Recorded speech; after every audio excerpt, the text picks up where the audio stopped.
Hello everyone. I think you remember in the last session we end with the topic FCU and AHU, right? Which is common for the different systems. In today's session, we'll deal with a very important topic, that is chillers. And for chillers, we have a separate part, that is a part 5. Okay, you see, I think you remember we discussed the syllabus at the beginning of the session. So in part 5, we'll talk about this chill water pipe sizing, chill water pump selection, fittings, accessories, etc. So we have a separate part for this system. So that's the reason this system is very important. And if you talk about the big project or high-rise building, most commonly in actual practice, you'll find the chill water system. So that's the reason this topic is very important. And in this chapter 5, we'll discuss about the system, means about the chill water system, how the system works, means I'm talking about the concept, and about the pipe sizing, hookups, pumps, primary cycle, secondary cycle, expansion tank, air separator, insulation, a lot of things related to this chill water system that you'll find in part 5. You can find on the screen. So at this level, just try to understand the concept for this system, and this is very important. If you know the concept, then only we can think to deal with part 5, that is a chill water or HVAC water site systems. Okay, so the first you can find on the screen, you see chill water system. Under chill water system, here we are dealing with the chillers. Even district cooling system also comes under chill water system. Okay, so but commonly in actual practice, chill water system means people relate to the chillers, because district cooling system also a type of big chiller that we'll discuss after completing this. And if you know this chill water system, you can easily understand the district cooling system also.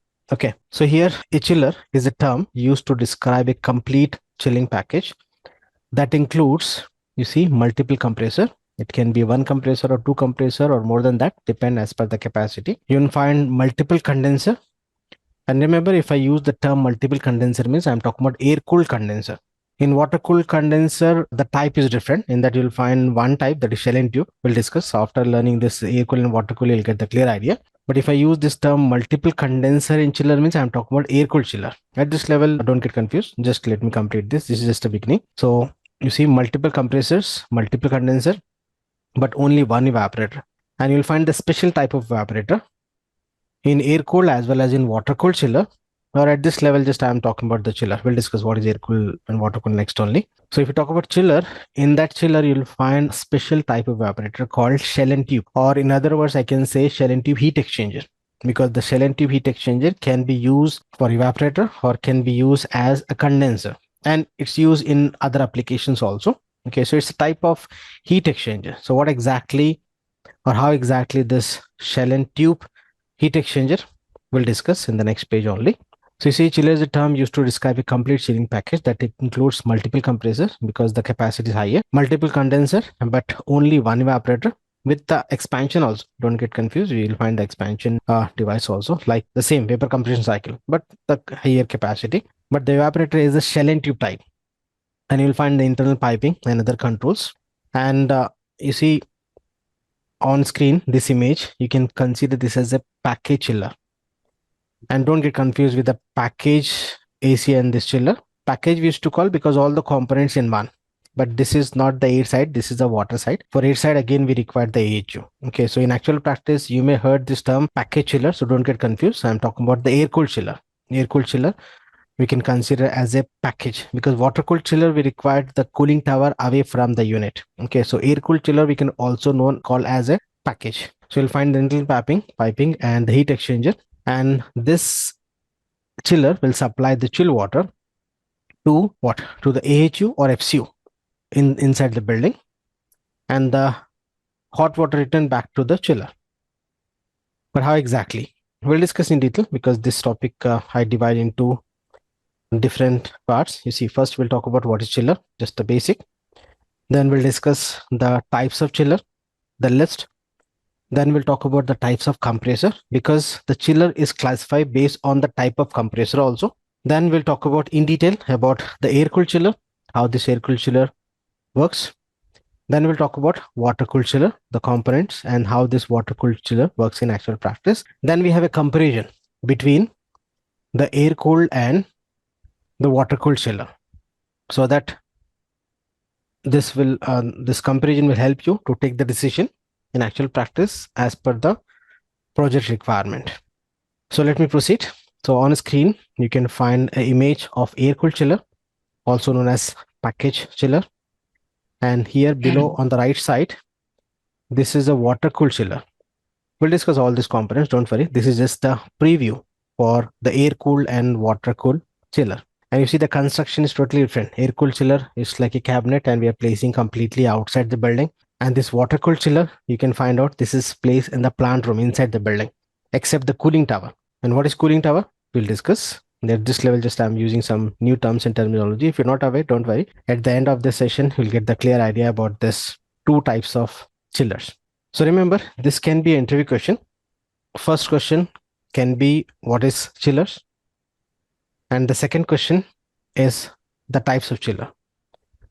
So if they not add the type of chiller according to the compressor, in that case, they are asking about the type of chiller related to the condensing side only.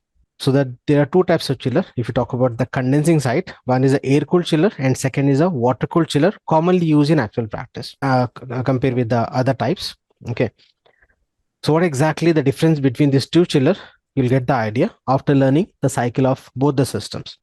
So first, let me proceed with the types of compressor.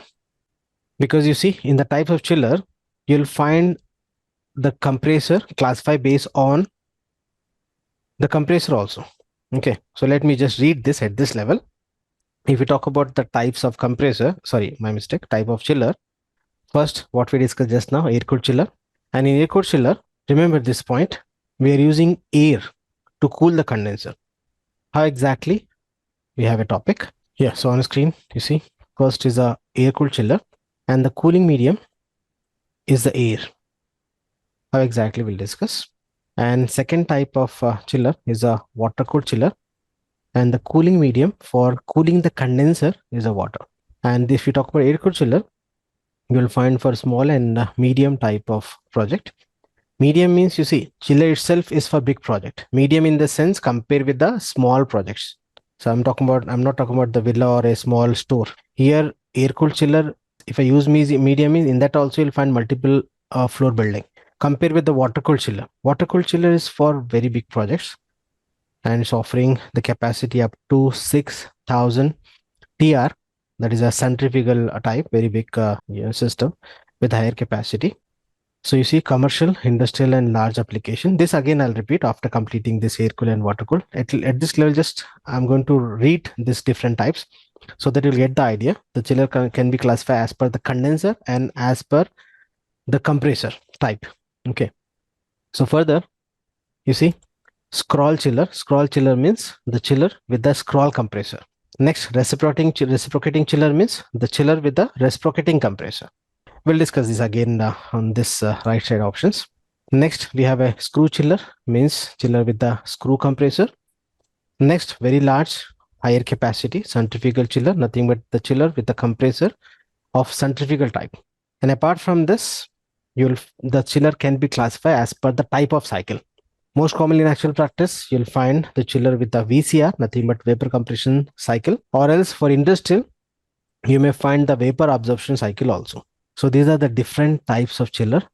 If you talk about the classification according to the condenser, according to the type of cycle, or according to the compressor. So if you talk about compressor, again, that depends on the capacity also. We'll discuss the next only, the type of compressor and the range for the compressor as per the type. And next, if you talk about the application point of view, mostly for residential, commercial, or even for industrial, you'll find vapor compression cycle. But vapor absorption, mostly you'll find for industrial application, not for the residential or commercial projects in actual practice. And if you compare this vapor compression with the vapor absorption chiller, the vapor compression chiller, the size is very small compared with the, very small means comparatively, the size of the vapor compression cycle is smaller than compared with the vapor absorption. Okay, so that's the reason generally you'll find this vapor absorption chiller in industrial side, not for the commercial or residential project. Okay. Next. So before moving to the air cooled and water cooled chiller in detail, First, we'll talk about the types of compressor, because you see, air cooled chiller can be with the scroll compressor, can be with the reciprocating compressor, or can be with the screw compressor. Air cooled generally not with the centrifugal compressor, and water cooled chiller can be of any compressor. So if we talk about the classification according to the compressor, you'll find in air cooled as well as in water cooled, except this centrifugal compressor, not in air cooled. Similarly, if you talk about this cycle, vapor compression and vapor absorption, both you'll find in water cooled chiller, and most commonly vapor compression in air cooled chiller. So in actual practice, if you talk about this chiller, is majorly classified into two types. One is air cooled and second is a water cooled. Okay, so we'll focus more on that with more details, and you will get the idea about this cycle, how this chiller works, air cooled chiller and water cooled chiller. But before this, let me complete the different types of compressor. So if I show you the different types of compressor, that you can relate with the chiller, and you'll get the different types of chiller as per the compressor type. Hope you're getting my point. Yes, online? Yes. Next, you see at this level, just it's too early, but quickly let me give you the information. If you talk about the capacity for air cooled, start with 7.5 T. Now on screen, you see the capacity of the air cooled chiller is to start with the 7.5 to 600 as one chiller. Now, if you want say 1000 TR for as per the project requirement, one can use two air cooled chiller, or you can use multiple chiller of air cooled, say 600 into 3, so we can achieve 1800 TR as per the project requirement. But one unit in market is available up to 600 TR, more or less depend on application and the make also, but most commonly in actual practice, air cooled chiller is available up to 600 TR as one unit, and most commonly is available with the 15 TR, but even small chiller 7.5 also available, as depend again as per the location and make. Now if you talk about water cooled chiller, you see start with 10 TR up to 6000 TR as one unit. And 6000 TR means that higher capacity can be achieved only with the centrifugal type of compressor, not with the screw, scroll, or reciprocating compressor. So with the screw, scroll, we have a limitation up to 50 or 70 TR that you'll find in the next page only. Just for comparison, but we'll discuss how the cycle work and how exactly we can achieve this. This is just to get the idea, just for comparison. Chiller, air cooled chiller with a limited capacity, but water cooled chiller with a high capacity. I'm talking about one unit. With air cooled chiller also we can achieve 6000 TR with the multiple air cooled chiller with the complete circuit of pipe with the header. Okay. One question. Yes. In actual practice, anyone is going to install for 7.5 tier air cooled chiller or water cooled chiller? No, not commonly. With the minimum. Not commonly. Chiller generally for big projects. Okay. It's available for a small project as per the special application, but suppose one client is asking for chiller even for a villa, so we can use this, but the initial cost is going to be high, so you'll not find the small capacity chiller. It can be for a process control sometime, small capacity chiller. That depends, but don't do at this level, just don't do any conclusion, because in actual practice, the case is different. Next, so let me proceed with the type of compressor first before dealing with the air cooled and water cooled chiller.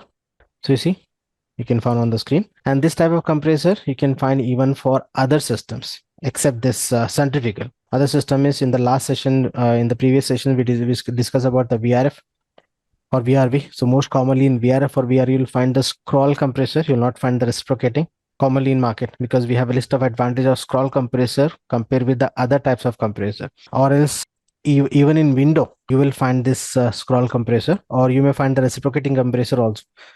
Okay, so we have some advantage and disadvantage of different compressor. But if you talk about the capacity, first you see here reciprocating compressor or scroll compressor, the capacity is up to 50 TR. Start with 1 TR to 50 TR.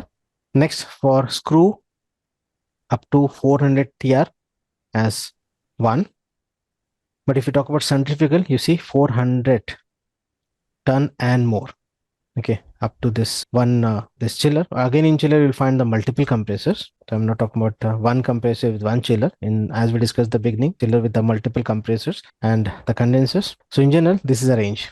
So as a mechanical, I believe you know different types of compressor, but let me quickly play a small video so that you'll get more detail about this compressor. And here you see, if a chiller use reciprocating compressor, it can be air cooled or it can be water cooled, that we can call as a reciprocating chiller.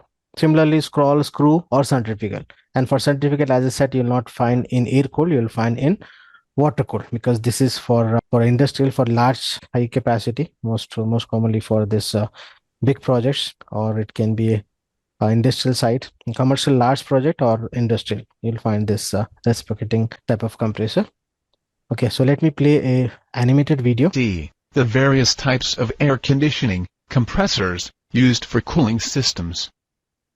In commercial air conditioning, the major compressors used are reciprocating, scroll, screw, and centrifugal.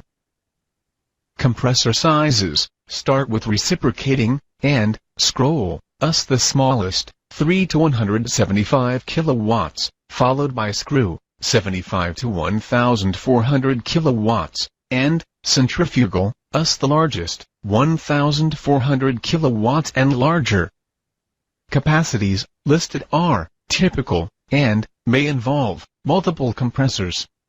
Reciprocating, screw, and scroll are all classified as positive displacement compressors because the refrigerant chamber is actively compressed to a smaller volume.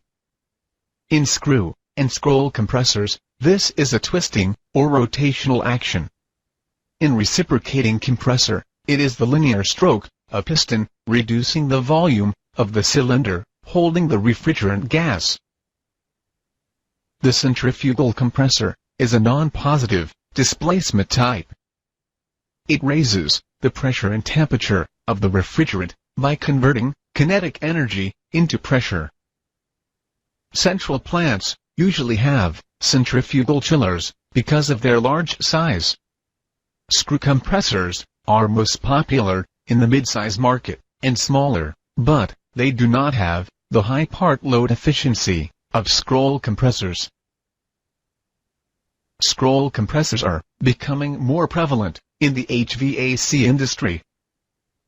They have excellent reliability, high efficiency, low sound, low vibration, and better capacity control over a range of operating characteristics when compared to reciprocating and screw compressors of similar size.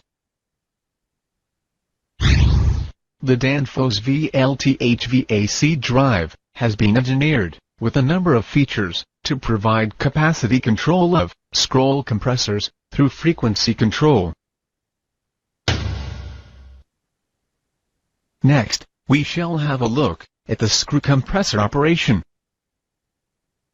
A screw compressor operates by using paired rotors machined to extreme accuracy of pitch and thread form to provide non-pulsating, positive displacement compression. Screw compressors have two precision machine rotors which rotate to compress the gas.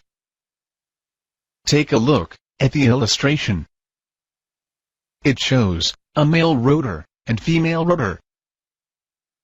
As the rotors turn, the suction phase begins as a space opens at the top when the two rotors unmesh. As the rotors continue to turn, the interlobe space increases in size, and the gas is drawn in through the inlet port. The suction is sealed off by the meshing of the rotors as they continue to turn. In the compression phase, further rotation meshes the male and female lobes and reduces the interlobe volume. At a point, the gas is fully compressed and the discharge port is uncovered. The compressed gas is discharged and the compression cycle is completed.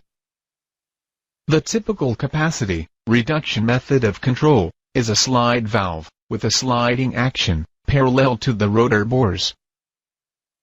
They are placed close to the high-pressure discharge port and bypass a portion of the trapped gas charge back to the suction. This method of capacity control provides good part load performance without reducing the full load capacity. Next, we shall have a look at the scroll compressor process. Take a look at the illustration. It shows the mating and volute scrolls in a spiral shape that mesh. The upper scroll is fixed in place. An eccentric motor shaft moves the lower scroll in an orbital pattern within this fixed scroll on a rotor. In the compression process, the upper and lower scroll vanes form crescent-shaped pockets. As the lower scroll orbits, the sealing points on the vanes migrate inward, pushing the crescent-shaped pockets toward the center. As the pockets move, they decrease in volume and compress the trapped gas. Take a look at the illustration. It shows the sequence of orbits and the movement of the trapped gas pockets. In the first orbit, suction, as the bottom scroll orbits, two pockets of suction gas are formed and enclosed. Blue area. During the second orbit, compression, the pockets of gas are compressed as the volume is reduced. Green area. In the third orbit, the two pockets of gas are compressed further and discharged simultaneously through a small port opening in the center of the fixed scroll. Red area. With this, the scroll compression process is complete. Standard capacity control of scroll compressors is accomplished by installing multiple compressors in a single chiller to provide capacities of up to 175 kilowatts. Compressor volume control can also be accomplished by reducing the speed of the motor. The Danfoss VLT HVAC drive has been designed to provide speed control of scroll compressors.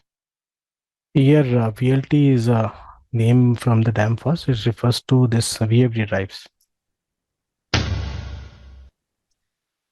Next, we shall have a look at reciprocating compressor operation.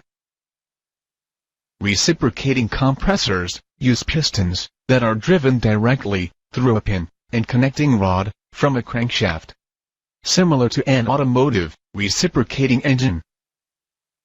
The most important components in a reciprocating compressor are the suction and discharge valves. Suction process.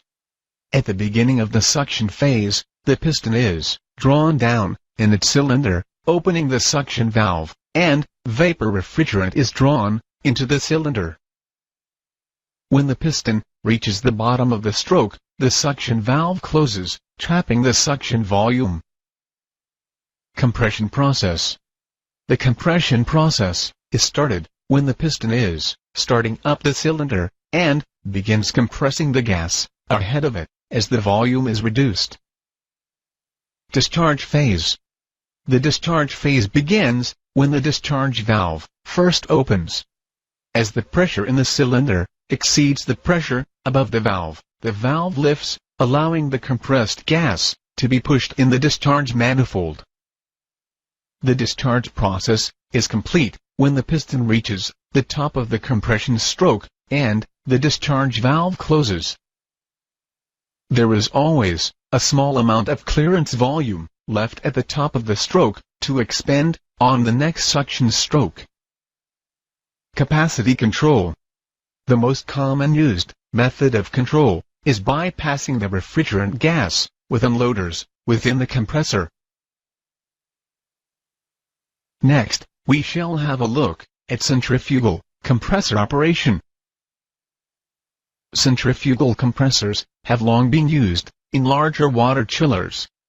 High efficiency, superior reliability, reduced sound levels, and relatively low cost have contributed to the popularity of the centrifugal chiller. The capacity of a centrifugal chiller can be modulated using inlet guide vanes. See, actually, this is the compressor. This is completely water-cooled chiller. This is not completely chiller. Okay, in that compressor you will find here sorry, this is not completely compressor. Compressor is this part only. This is a water cooled chiller. We'll discuss next only after this animated video. A combination of inlet guide vanes and a variable speed drive control are now being applied to new centrifugal water chillers. Existing centrifugal chillers must be studied carefully to determine if they can be controlled with variable speed drives. Using a variable speed drive with a centrifugal chiller may degrade the chiller's full load efficiency. Centrifugal compressors, sometimes called turbo compressors, continuously exchange angular momentum between a rotating impeller and a steady flowing refrigeration fluid. Because flow is continuous, these machines have greater refrigeration capacity than positive displacement devices.